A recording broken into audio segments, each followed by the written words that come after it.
Bismillahirrahmanirrahim. Assalamualaikum warahmatullahi wabarakatuh.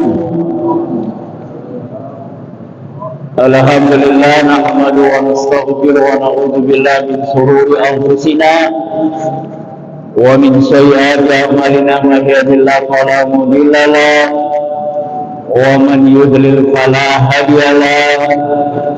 Asyhadu an la ilaha illallah wahdahu la syarika lah wa asyhadu anna Muhammadan abduhu wa rasuluh la nabiyya ba'da.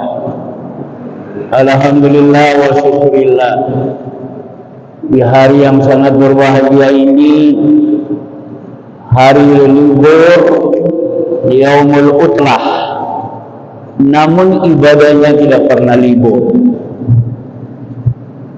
Mudah-mudahan yang hadir di sini sejak dia berjalan kaki naik kendaraan menuju ke masjid ini, insya Allah langkahnya menjadi amal ibadah kita kepada Allah Subhanahu wa Ta'ala. Kata Nabi, barang siapa yang berjalan menuju masjid, jauh atau dekat, langkah kaki kanannya adalah rahmat yang diberikan Allah Subhanahu wa Ta'ala. Langkah ke kirinya akan diampunkan oleh Allah Subhanahu wa Ta'ala dosa dan kesalahan.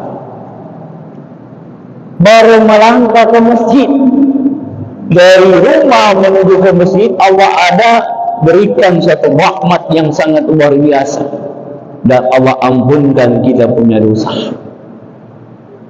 Ini barangkali yang belum kita tahu, jemaah. Salawat dan taslim senantiasa kita curahkan kepada baginda Muhammad sallallahu alaihi wasallam, kepada keluarganya, sahabatnya, dan insyaallah mudah-mudahan yang duduk di rumah Allah ini akan senantiasa Allah berikan kesehatan, kekuatan, keafiatan, kemampuan, sehingga kita bisa istiqamah di dalam beribadah kepada Allah Subhanahu wa Ta'ala.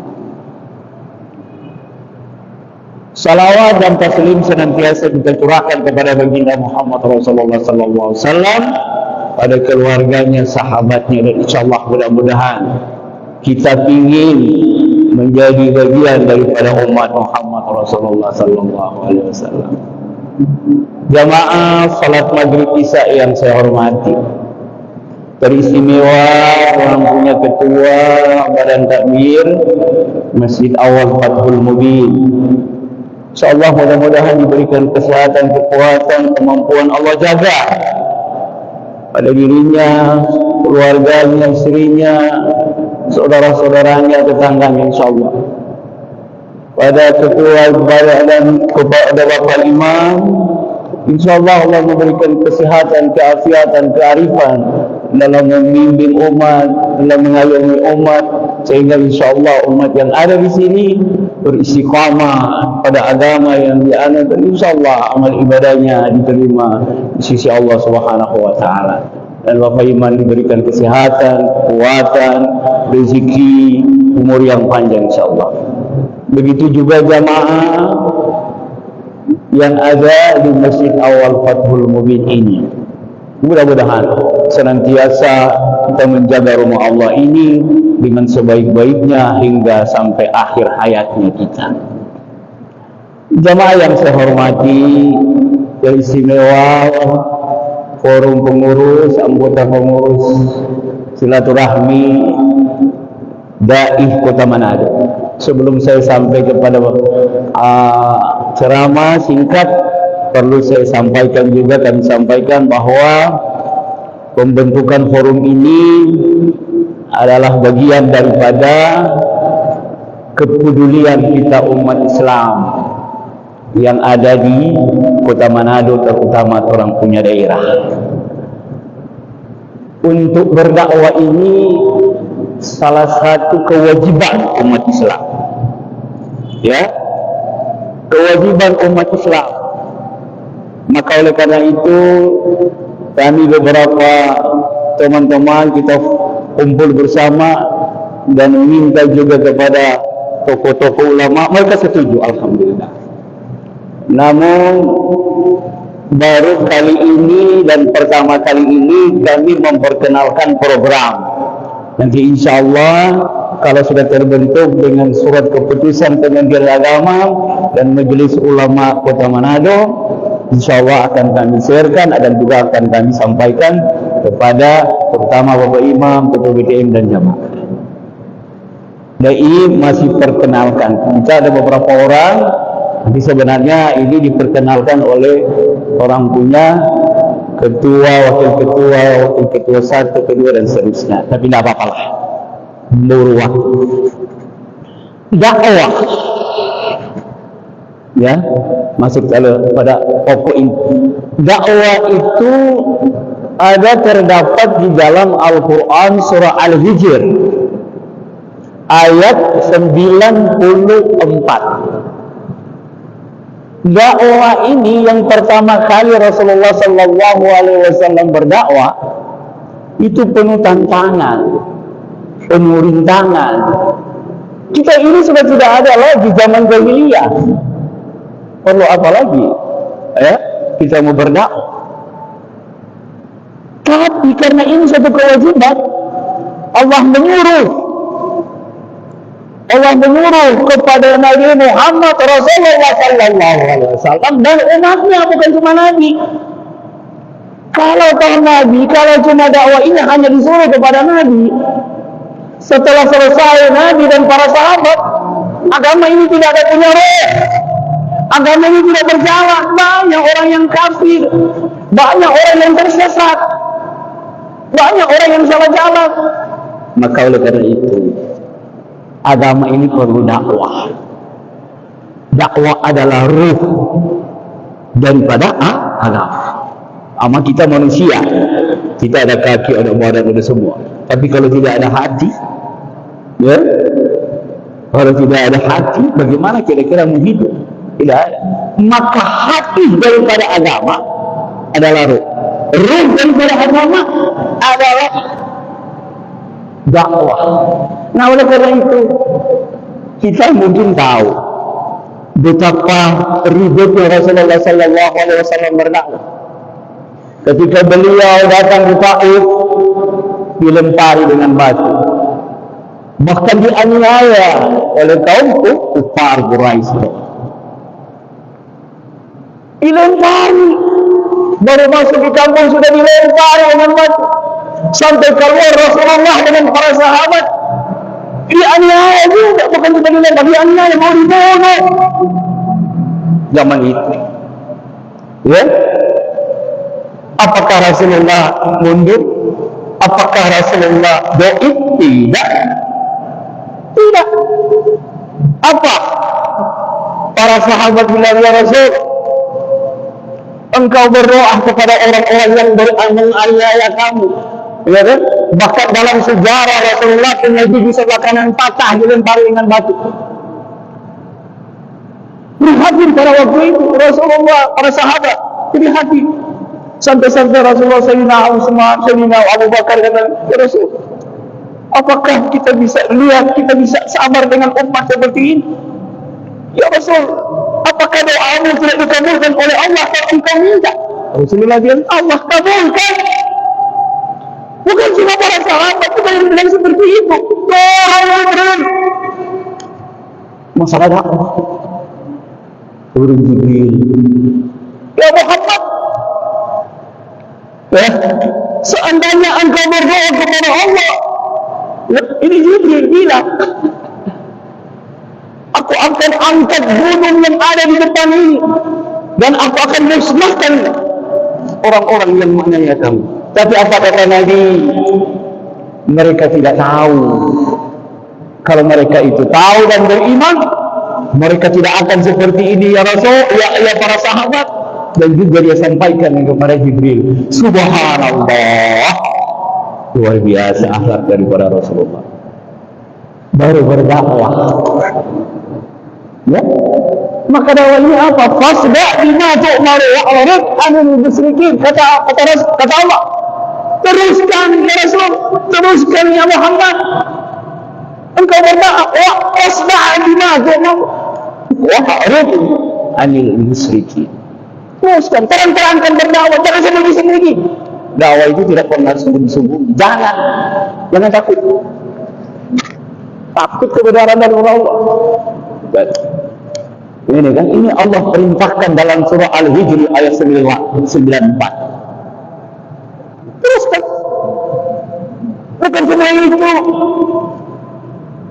Kita melihat bagaimana dakwah Rasulullah. Rasulullah sallallahu alaihi wasallam dihina, difitnah, tidak pernah mundur. Karena apa? Kewajiban dakwah ini harus bagi Rasulullah maupun kepada umat. Contoh simpel, Rasulullah sallallahu alaihi wasallam ketika datang dari Roma menuju ke masjid, dinudai orang kafir. Ada seseorang yang menudai Rasul, setiap hari dia menudai Rasul datang ke masjid. Subhanallah. Setiap hari datang dia nudah. Apa Rasulullah marah? Tidak. Bukan cuma satu kali. Besok datang lagi. Baru belum sampai di masjid, dia sudah. Semua muda. Memang dia muda ini dia simpang-simpang, dia kubur-kubur, tu air dia selesai masuk. Bukan sama orang. Tidak saat tidak baru ludah, nak.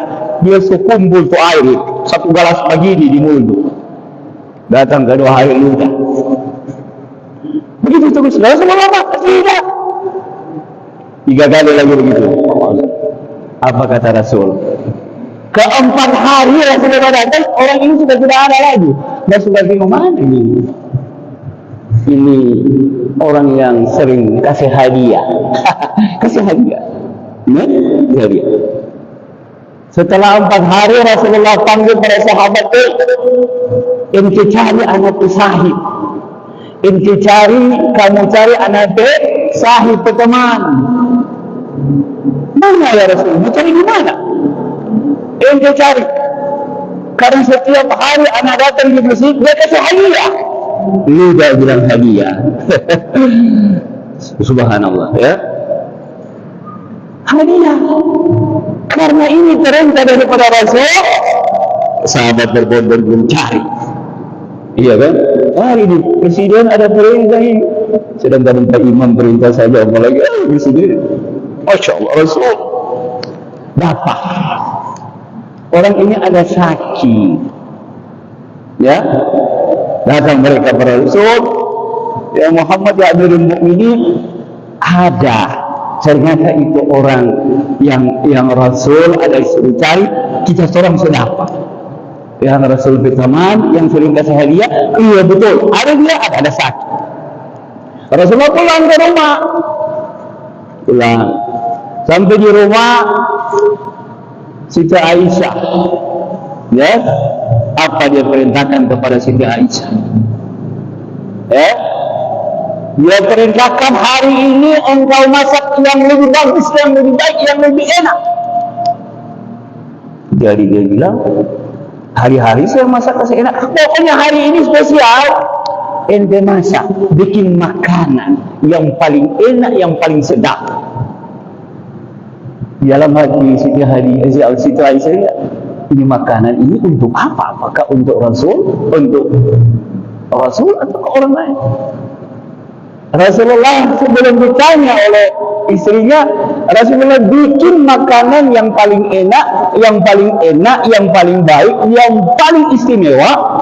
Karena makanan yang engkau bikin ini akan saya kasih sama saya punya teman. Hari-hari dia kasih hadiah. Jadi Siti Aisyah bikin masak. Habis masak, sudah ya Rasul, ini makanan dibawa di sini, diatur bagus-bagus di tempat. Mau kemana? Ini mau bawa sama saya punya teman, kata Rasul. Hari-hari dia kasih hadiah sama saya. Memang kodok. Ya? Bawalah Rasul, carinya orang ini. Dapat. Baru masuk di pintu, Iya orang Subah itu, ya Kak, anak saya Rasul. Ya, saya takut engkau datang ke sini, mungkin engkau mau balas dendam. Lah, kata Rasul, lah. Dia tidak tahu Rasul ada bawa barang. Dia kira barang ini barang untuk mencelakakan dia. Ya? Makanan dia bawa.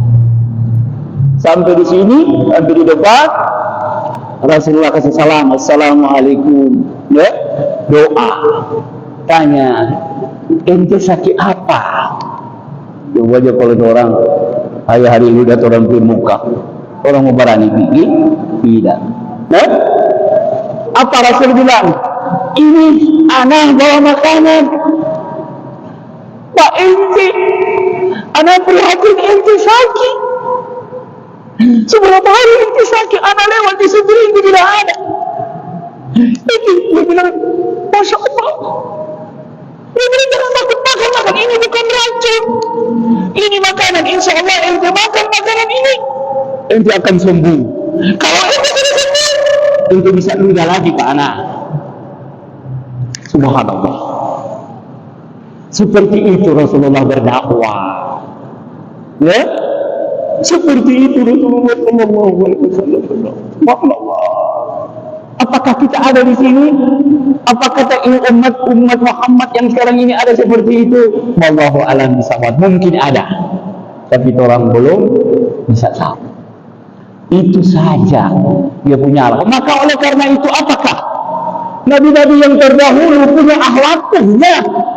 Apakah nabi-nabi yang terdahulu seperti itu? Mungkin punya. Tapi yang lebih luar biasa Rasulullah Sallallahu Alaihi Wasallam. Malah karena itu kata Allah, Bismillahirrahmanirrahim. Wa inna ta'alaka khuluqul azim. Itu yang dipuji oleh Allah Subhanahu Wa Taala. Rasul punya akhlak seperti Al-Quran. Ya kan? Kok bisa? Maka oleh karena itu ada referensi dakwah ini wajib. Yaitu yang pertama tadi yang saya baca surah Al-Hijr ayat 94. Yang kedua adalah surah Ali Imran. Bukan Al-Imran ya, Ali Imran, keluarga Ali dan Imran. Orang saya kan Al-Imran, bukan Ali Imran ayat 104. Nanti buka sampai di rumah. Yang kedua, yang ketiga surah Yusuf ayat 108. Baru yang keempat surah An-Nahl ayat 125. Buka sampai di rumah, buka ya, kau lihat betul Ustaz ada bilang atau tidak. Itu kewajiban kita. Itu kewajiban kita dari Allah Subhanahu Wa Taala kepada Rasul dan turun kepada kita. Wajibnya dakwah. Jamaah yang saya hormati, ya, di sini banyak orang alim. Pak Imam, dulu saya PGA itu kalau melulus PGA melulus kan? Ada dua, praktek mengajar dan praktek khutbah. Saya dapat jadwal khutbah di Masjid Awal Fathul Mubin. Ini masjid ini lahir pada 1802 kalau tidak salah. Mulai rancang 1770 mulai rancang. Tapi saya lihat sejarahnya 1802 awal Fathul. Belum ada masjid di Manado, awal Fathul Masjid ini. Maka oleh karena itu kita punya dakwah perdana ini dibikin di sini karena apa? Pintu pembuka yang nyata. Awal Fathul Mubin yang pertama kali membuka yang nyata ini. Nah, insya Allah orang di sini, orang berdakwah di sini Tuhan pertama kali dan membuka menjadi awal Fathul Mubin ini. Jadi jemaah, kita khutbah pertama protokol ya, Imam Bahni terhenti abang ya, habis khutbah kita tanya, abang bagaimana? Boleh ente suara menunjang ya, cuma ente totofori. Bagaimana nak mau totofori? Guru-guru semua ada di depan begini. Anak salah, anak picang, anak ya. Iya, lagi. Tapi alhamdulillah, ya, mulai berapa? 40 tahun, 45 tahun yang lalu. Ini saya berteman ini Pak Aruji, ya. Saya tinggal di sini lama di sini. Sebelum masuk asrama 1 tahun saya tinggal dengan saudara. Pak Aruji hari-hari baku dapat, ya. Jaga makan di situ. Kadang-kadang beliau panggil makan. Ada lagi teman satu suka-suka tidak dengan saya, Pak Mael, ya. Ismail itu meninggal almarhum. Subhanallah, saya lama di sini. Ya, kalau datang di sini, kalau orang tua langsung tahu, apalagi Pak Rasid dari. Nah ini jaga ini masjid. Ya, apa kata Nabi? Hairul buyutu fil al masjid. Sebaik-baiknya rumah di bumi ini adalah masjid. Hati-hati masjid, jangan bawa lain. Apalagi pengurus kasihan, jangan bawa lain. Kalau Pak Imam dengan ketua DPM suatu, jangan bawa lain. Banyak contoh.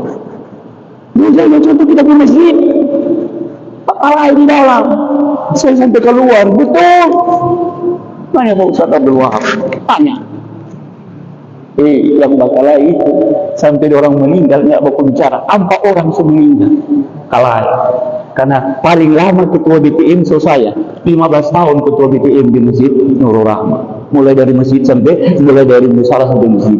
Jadi saya tahu itu tipe-tipe ya. Jangan, sudah aman. Alhamdulillah saya aman. Kenapa? Saya nggak mau bersuara keras di masjid. Ini rumah Allah. Ini kamu. Bagaimana kamu orang berantem di rumah Allah? Apa Allah tidak marah? Kira-kira begitu. Iya kan? Nah, itu orang sadari. Seperti itu. Maka apa? Orang-orang yang beriman dan hari kemudian adalah orang-orang yang memakmurkan masjid.